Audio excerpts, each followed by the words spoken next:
And reactions have continued to trail the release of results of the West African Senior School Certificate Examinations. As WAEC says, it is reviewing the recently released results of WASE after it discovered technical issues in the results. In a statement by its spokesperson, Moyosola Adeshino, WAEC said the technical issues were discovered during an internal review of the results released on Monday. The examination body has temporarily restricted access to the result checker pending the conclusion of the review. According to WAEC, only 38% of candidates obtained at least 5 credit passes in subjects including English language and mathematics. A founder of Global Scholarship Trust and Deputy National Coordinator, West African Civil Society Forum, Adeni John, joins me on the news. Good to have you join us. Yeah, good afternoon. Thank you for having me. So first, it was JAMB that complained about technical issues during the release of his result in a just concluded UTME examination. And now it is WAEC also talking about technical issues. I mean, how do you react to all of this? All right. Thank you for having me once again. It's a serious issue, and we need to tackle it, and we must see it as a national, responsibility.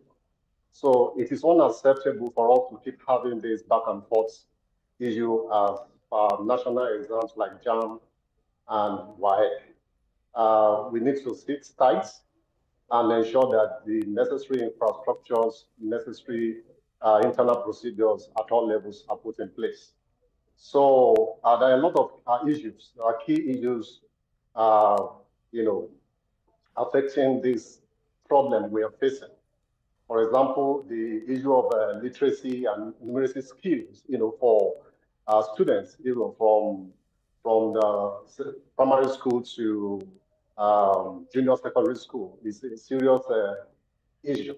So government needs to sit down and looking at WAEC as an examination body, across the 15 West African member states.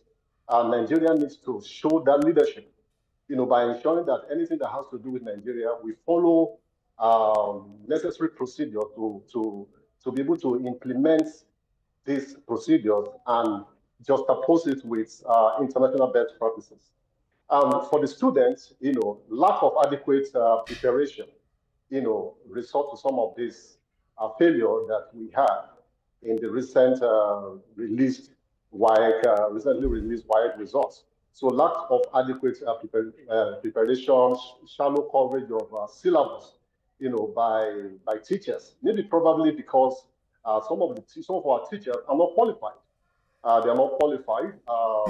They are not professional teachers. So we need to quickly look into that and ensure that the government recruits qualified teachers. But if I may quickly comment, just in terms, before we even look into it, what does this mean for the integrity of our examination process when you also consider the debacle of the UTME? And then how difficult will it now be to track the performance of students if we're always going back to say it is technical issues? It's a shame. It's a shame. I've said that earlier on. It's a shame. And people in charge of these procedures need to be held accountable. It's a serious implication. If other countries, smaller countries in West Africa in other countries can conduct even professional exam and get it right, we cannot keep crying foul of, technical, as if Nigeria is in another planet. So lack of preparation. What I see here is lack of preparation. How can you explain a regional examination body at this point, without a backup plan, and you say you shutting down your server so that people, will not be able to have access to check their result because of technical glitches. It is unacceptable. It is not acceptable, and we cannot continue like this as a nation. What happened to the psychological effect to the students that want to change the results? You will recall that a student committed suicide during the UTME examination. And when UTME or WAEC now says, JAM or WAEC now says, oh, these are the number of students that passed, it's going to be very difficult to say, oh, that's true, if they're always going back to review the results. But at what point should the Ministry of Education step in to say, let's overhaul the system? Well, I think they have started. You know, the problem is not about the policy. The problem is the proper implementation of these policies and sustainability. Who is checking what?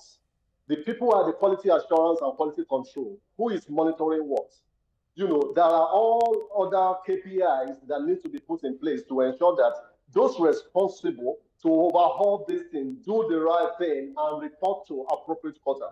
So a number of lip services by telling us as a Nigerian that, okay, we are sorry, we are working on it, I take blame for this. Somebody must be used as a scapegoat, you know, to correct these, issues. So the Ministry of Education, I call on Ministry of Education to ensure that Nigeria lead by example in this area.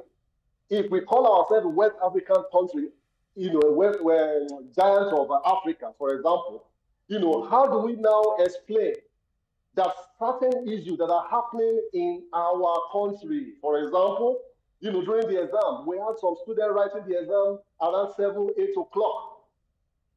What about the psychological effects, you know, that is going to be on these students? So this is giant of Africa. And how do we explain this? Absolutely. How do we explain in the international community that we have children that go to examination center to write exam at 8 a.m.? What about the security? What about we will see how, Mr. Adeni, we will see how the Ministry of Education especially, and then WAEC reacts to all of this. Thank you so much for your time. Founder of Global Scholarship Trust and Deputy National Coordinator, West Africa Civil Society Forum, Adeni John. Pleasure to have you on.